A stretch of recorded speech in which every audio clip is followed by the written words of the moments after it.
आज हम latent heat of fusion of ice के बारे में पढ़ेंगे। तो लेटेंट हीट ऑफ फ्यूजन असल में हम कहते हैं amount of heat required for unit mass substance to change from solid to liquid without change in temperature. यानी कि जितनी हीट 1 किलोग्राम के मास को देनी पड़ेगी ताकि वो सॉलिड से लिक्विड फॉर्म में तब्दील हो जाए बगैर उसका टेम्परेचर चेंज हुए हुए, उसी हीट को असल में हम लेटेंट हीट ऑफ फ्यूजन कहते हैं। जबकि latent heat of fusion of ice से मुराद ये है कि वो हीट आप अगर 1 किलोग्राम आइस को दें और वो आइस पानी में तब्दील हो जाए बगैर टेम्परेचर चेंज हुए तो इस हीट को हम कहते हैं फिर latent heat of fusion of ice. तो लेटेंट हीट ऑफ फ्यूजन में असल में एक फेज चेंज होता है और वो जो फेज चेंज है वो असल में मैटर का फेज चेंज है, और जो मैटर का भी फेज चेंज है उसमें एक्चुअली सॉलिड तब्दील होता है लिक्विड में। और यहाँ पर हमारी जो मिसाल है वो जैसे आइस तब्दील हो पानी में, तो आइस हमारे पास सॉलिड फॉर्म है जबकि जो वाटर है वो लिक्विड फॉर्म है। लिक्विड में पार्टिकल्स फ्लो कर सकते हैं जबकि सॉलिड में पार्टिकल्स फ्लो नहीं कर सकते। सॉलिड में पार्टिकल क्लोजली पैक होते हैं जबकि लिक्विड में उसके बनिस्बतन कम। और फिर हमारे पास जिस टेम्परेचर पर सॉलिड चेंज होता है लिक्विड में उस टेम्परेचर को हम मेल्टिंग पॉइंट या फिर फ्यूजन पॉइंट कहते हैं। तो यहाँ पर हमारे सिनेरियो में जो मेल्टिंग पॉइंट है आइस का वो असल में 0 डिग्री सेंटीग्रेड है। तो आप मान लीजिए कि हमारे पास यहाँ पर एक सॉलिड सब्सटेंस है जैसे कि आइस है, और आइस का जो हम मैस है वो तय कर लेते हैं या मान लेते हैं कि वो जो मैस है उसका वो एक्चुअली m है। एम हमारे पास मास ऑफ आइस है और आइस को हम हीट सप्लाई करते हैं गैस स्टोव की मदद से। तो वो जो हीट सप्लाई की जा रही है वो भी हम कह लेते हैं कि वो Q है, और Q actually heat supplied to ice है। तो अब हमारे पास जितना ज़्यादा मास होगा आइस का उतनी ही ज़्यादा हमें हीट सप्लाई करनी पड़ेगी आइस को ताकि वो मेल्ट हो सके। इसका मतलब ये हुआ कि एक्चुअली जो Q है जो कि अमाउंट ऑफ हीट है वो डायरेक्टली प्रोपोर्शनल है हमारे पास यहाँ पर जो उस सब्सटेंस का मास है जिसको आपने सॉलिड से लिक्विड फॉर्म में लेकर जाना है। तो Q डायरेक्टली प्रोपोर्शनल है मास के इस वजह से डायरेक्टली प्रोपोर्शनल है क्योंकि जितने ज़्यादा मास होगा इसका मतलब ये होगा कि उतने ज़्यादा उसमें पार्टिकल्स हैं उस सब्सटेंस के। तो उन तमाम पार्टिकल्स को उसकी लिक्विड फॉर्म में लेकर जाने के लिए फिर तमाम को उतनी ही ज़्यादा एनर्जी देनी पड़ेगी, तभी तो वो कन्वर्ट हो पाएंगे लिक्विड फॉर्म में। तो फिर ये जो प्रोपोर्शनैलिटी है इसको हम यहाँ से ख़त्म करेंगे तो एक इक्वल टू का हमारे पास साइन आ जाएगा। तो Q हमारे पास यहाँ पर आ जाएगा जो कि equal to constant of proportionality एक आ जाएगा जो कि HF है, और HF असल में हमारे पास लेटेंट हीट ऑफ फ्यूजन है और साथ यहाँ पर आ जाएगा M। तो HF असल में हमारे पास फिर लेटेंट हीट ऑफ फ्यूजन है। और अब ये जो लेटेंट हीट ऑफ फ्यूजन है इसको असल में हम ये जो मास यहाँ पे डिवाइड मल्टीप्लाई हो रहा है वो लेफ्ट हैंड साइड पे डिवाइड हो जाएगा जाकर, तो ये हमारे पास बराबर आ जाएगा जो HF है जो कि हमारे पास लेटेंट हीट ऑफ फ्यूजन है वो एक्चुअली इक्वल टू आ जाएगी हीट टू मास रेशियो के बराबर। तो यहाँ पे Q डिवाइडेड बाय M। तो जिस सॉलिड सब्सटेंस के लिए ये heat to mass ratio large होगी इसका मतलब ये होगा कि उसके लिए जो लेटेंट हीट ऑफ फ्यूजन है वो भी एक्चुअली लार्ज है, यानी कि उसको मेल्ट करने के लिए उतनी ही ज़्यादा हीट सप्लाई करनी पड़ेगी 1 किलोग्राम सब्सटेंस के लिए। जबकि जितनी रेशियो स्मॉल होगी इसका मतलब है उतनी ही कम हीट सप्लाई करनी पड़ेगी 1 किलोग्राम सब्सटेंस के लिए ताकि वो सॉलिड लिक्विड फॉर्म में तब्दील हो सके। अब आगे बढ़ते हैं, इसके यूनिट की बात करें तो जो हीट है लेटेंट हीट ऑफ फ्यूजन इसका जो यूनिट है वो हमारे पास आ जाएगा हीट जो कि फॉर्म ऑफ एनर्जी है जो कि फ्लो करती है due to temperature difference.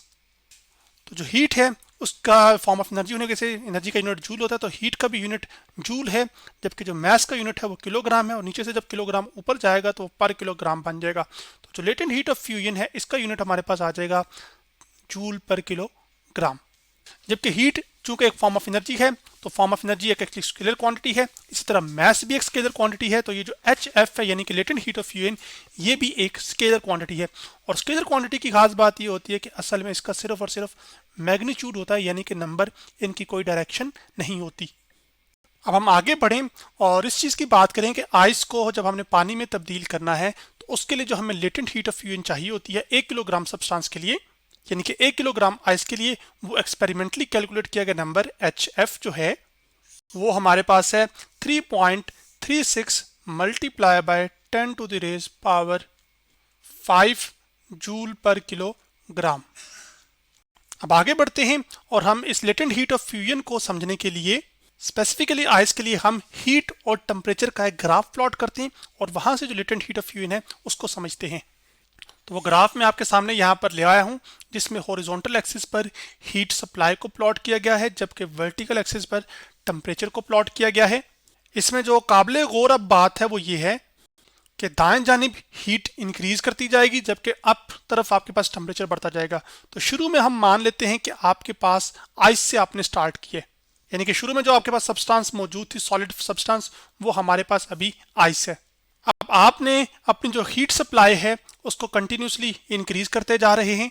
Heat supply इसकी वजह से एक्चुअली ये जो आइस क्यूब के पार्टिकल्स हैं वो इस हीट एनर्जी को एब्जॉर्ब करेंगे। जब वो इस हीट एनर्जी को एब्जॉर्ब करेंगे तो आइस पार्टिकल्स के एनर्जी एब्जॉर्ब करने से एक्चुअली जो कॉन्सिक्वेंस उसका ये होगा कि असल में जो पार्टिकल्स होंगे, तो जो आइस के पार्टिकल्स होंगी उनकी जो मोशन है वो एक्चुअली इंक्रीज होगी। जब मोशन इंक्रीज होती है इसका मतलब है कि जो काइनेटिक एनर्जी है ऑफ द पार्टिकल्स वो असल में बढ़ेगी, और जब मोशन बढ़ेगी तो मोशन से काइनेटिक एनर्जी बढ़ रही है, और जब पार्टिकल्स की एवरेज काइनेटिक एनर्जी बढ़ती है तो इसका मतलब ये होता है कि एक्चुअली माइक्रोस्कोपिकली टेम्परेचर बढ़ रहा है, यानी कि वो ऑब्जेक्ट हॉट होता जा रहा है। और उसकी हॉटनेस या कोल्डनेस आप इस तरह के एक थर्मामीटर से मेजर कर सकते हैं। जैसे जैसे ये बार ऊपर जाता जाएगा इसका मतलब होगा कि टेम्परेचर एक्चुअली इंक्रीज हो रहा है। तो यूं जैसे जैसे हीट बढ़ती जा रही है तो आप ये देख रहे हैं कि ग्राफ के अंदर हीट के बढ़ने से इस सॉलिड सब्सटेंस यानी कि जो आइस का टेम्परेचर है वो भी एक्चुअली इंक्रीज करता जा रहा है। तो मान लीजिए कि शुरू में आइस का जो टेम्परेचर है वो हम मान लेते हैं कि -30 है। हमने अपना स्केल इस तरह से सेट किया हुआ है कि जो हॉरिजॉन्टल एक्सिस है यानी कि हीट सप्लाई आपने तब करना शुरू की है जब टेम्परेचर -30 डिग्री सेंटीग्रेड है आइस का, तो उसी पे हमने इंटरसेक्ट करवाया हुआ है एक्सिस को। तो ये स्केलिंग आप कर सकते हैं। वैसे तो ये होता है ना कि दोनों की वैल्यूज हम यहाँ पर 0 0 सेट करते हैं ना रीजन अपना, लेकिन एक स्केलिंग आप या शिफ्टिंग कर सकते हैं, इसमें कोई मुमानत नहीं है। अब जब जब हीट मिलती गई, हीट मिलने से पार्टिकल्स की एनर्जी एब्जॉर्ब हुई, इनका टेम्परेचर एक्चुअली इंक्रीज हो गया। तो टेम्परेचर बढ़ते बढ़ते एक टाइम ऐसा आएगा कि असल में आपके पास उस हीट सप्लाई पर, जैसे कि यहाँ पर इस हीट सप्लाई पर अब जो टेम्परेचर है वो एक्चुअली इतना हो चुका है कि आइस का टेम्परेचर अब असल में 0 डिग्री सेंटीग्रेड हो चुका है। चलें इसको मैं यहाँ पर इधर भी रिप्रेजेंट कर देता हूँ कि ये जो टेम्परेचर है ये 0 डिग्री सेंटीग्रेड को रिप्रेजेंट कर रहा है। तो अब जब 0 डिग्री सेंटीग्रेड टेम्परेचर होगा तो एक्चुअली आइस जो है वो असल में मेल्ट होना शुरू हो जाएगी।